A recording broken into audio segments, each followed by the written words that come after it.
আবু তোমার মন খারাপ কে?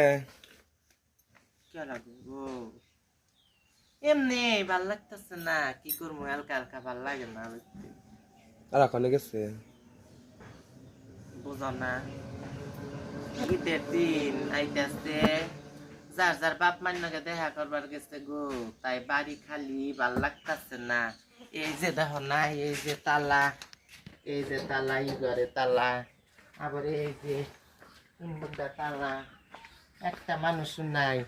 এই ঘরে দুইটা আশের ছাও আছে, খালি আশের ছাও দুইটা লইয়া বেয়ারিস, ভাল লাগতেছে না।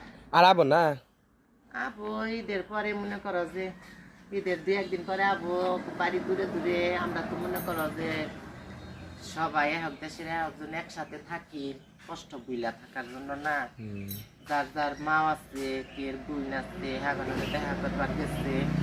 আবার ঈদের দুই একদিন পরে আবো, আইলে পাদা আবার এক কাহানি ওখানে আমার এলাকায় পড়া তখন লাগতেছে, বাইতে একা একা ভালো লাগতেছে না, খালি বাড়ি। তুমি বাইতে যাবে না? আমি বাইতে যাব না, আমার বাড়িতে মনে করো যে বাসা খালি নে।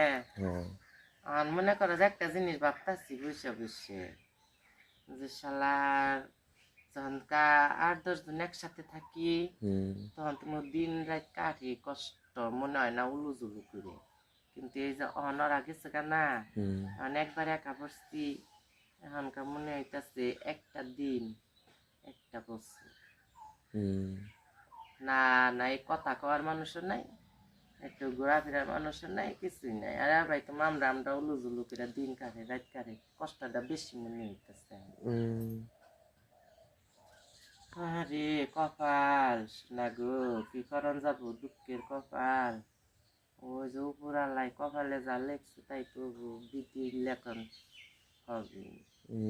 থাকা বউ দুঃখ করো না, আবনি। না দুঃখ করুন কে, এই দায়িত্বে মেসে স্বামী সন্তান নিয়ে মার্কেট করতেছে, আমার কথা তা নাই। আমরা ভাই বইয়া থাকিস না, ভালো লাগে না, তাই কই একা জীবন কত যে কষ্টে, যে একা একা জীবন কাটায় সে জানে একা জীবনটা অনেক কষ্টের। একমাত্র আল্লাহ জানে। আবার ধৈর্য ধরি যে আল্লাহ যারে সহ্য দিচ্ছে, ধৈর্য দিচ্ছে, তারে এই জীবনটা দিচ্ছে। সবাই তো এই জীবন ধৈর্য করা হবে না, সহ্য করা হবে না, এখানে সবাই দিতে নেই, ঠিক। তবুও আমি খুশি, আল্লাহ আমার মানব করেছে সৃষ্টি পৃথিবীতে। আল্লাহ